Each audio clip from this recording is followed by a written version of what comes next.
Hallo, heute sind wir im Zoo Dortmund.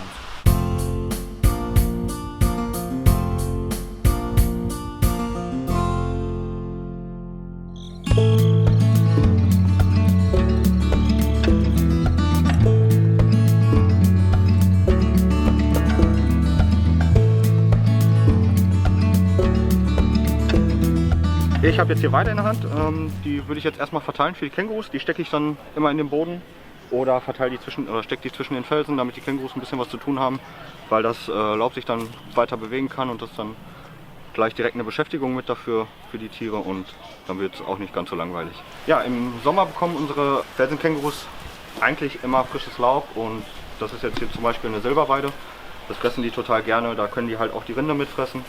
Aber die bekommen auch Haselnuss, das ist eigentlich auch ein recht beliebtes Futter. Oder im Winter bieten wir dann zum Beispiel getrocknetes Laub an. Das hier auf meiner linken Seite, das ist Himbeerlaub. Das riecht direkt nach Früchtetee so ein bisschen. Das ist immer auch ein sehr beliebtes Futter, was direkt weg ist, wenn man es reinstellt. Und hier rechts, das ist Birkenlaub. Das haben wir jetzt erst seit kurzem, aber das ist auch ein super beliebtes Futter, was bei denen super ankommt. Und da freuen die sich halt auch im Winter, dass sie ein bisschen Laub dazu bekommen.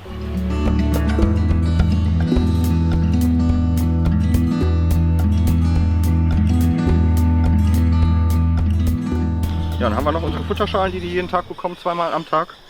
Hier ist jetzt noch Fenchel, Paprika, Kohlrabi drin, gekochte Kartoffel, rote Beete, Paprika. Davon fressen die eigentlich immer das, was am beliebtesten ist. Das sind blätterhaltige Obst- und Gemüsesachen. Zum Beispiel der Salat, der hier noch mit drin ist. Den fressen die super gerne und dann ist das eigentlich immer das, was als erstes weg ist.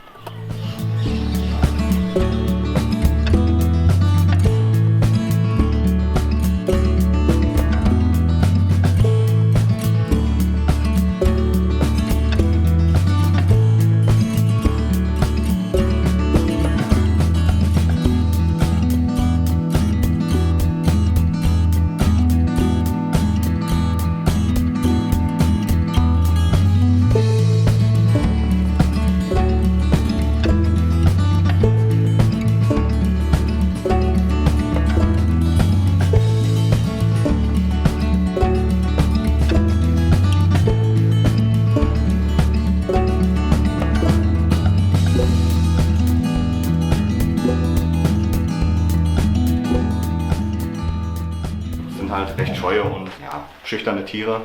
Die sind jetzt nicht darauf aus, groß Kontakt zum Pfleger zu haben und haben dann eher den Sinn, wenn man mal einen Ast in der Hand hat, dass man dann vielleicht mal ankommen könnte, aber in der Regel sind die eigentlich eher meistens ein paar Meter von uns entfernt und sind dann auf Abstand ausgedacht.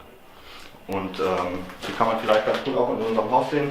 Die haben jetzt keine Strohbetten, sondern das ist alles hier mit Heu ausgestattet, weil die eine sehr empfindliche Mundschleimhaut haben und bevor vom Stroh aus, wenn die das anknabbern, irgendwie eine Verletzung im Mund stattfinden könnte, packen wir lieber Heu rein, um das vorzubeugen und deswegen ist es halt deutlich weicher und da ist man dann lieber vorsichtig, als dass man die Nachsicht hat und das Tier sich noch unnötig verletzen könnte im Mundraum. Also hier oben sehen wir zum Beispiel auf der Schlafbox unser Männchen und darunter eins unserer Weibchen. Die kann man eigentlich ganz gut auseinanderhalten. Der Jack, der oben sitzt, der hat einen deutlich schlankeren Kopf, deutlich schlankere Arme und vom Fell her ist er auch deutlich weniger fluffiger als die Mädchen, sage ich jetzt mal, aber der kann sich auf jeden Fall auch durchsetzen.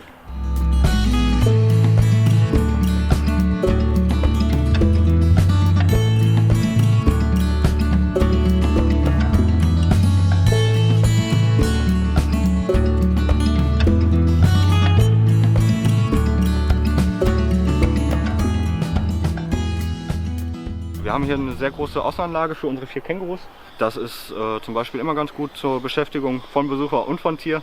Die Besucher freuen sich immer sehr darüber, wenn sie in begehbare Anlagen gehen können, aber auch unsere Kängurus können dadurch viele Reize bekommen und werden dann auch direkt immer mit beschäftigt und dann wird es auch nicht direkt immer langweilig, wenn mal was nicht passiert vom Futter oder von der Beschäftigung her, sondern wir haben halt ständig Beschäftigung durch die Besucher und das ist dann ganz gut, alleine weil die Anlage so groß ist, können die Kängurus sich dann das auch aussuchen, wo sie hingehen, ob sie näher am Besucher sein wollen oder sich verstecken wollen oder in den Innenstall.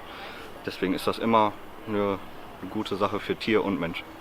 Unsere Felsenkängurus haben ja auch den Namen Ringelschwanz-Felsenkänguru. Das kommt unter anderem vom braun geringelten Schwanz. Die haben am Schwanz immer mal wieder braune Kreise und werden auch bis jetzt nur in 2 Zoos gehalten. Das ist einmal Berlin und einmal hier im Zoo Dortmund und eventuell laut dem Facebook-Post zumindest auch bald Duisburg. Das wäre sehr schön, weil es ist eine sehr schöne Tierart, die es auch häufiger geben sollte.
Vergesst jetzt nicht, dem Video einen Daumen hoch zu geben und damit ihr kein neues Video mehr verpasst, könnt ihr unseren Kanal kostenlos abonnieren.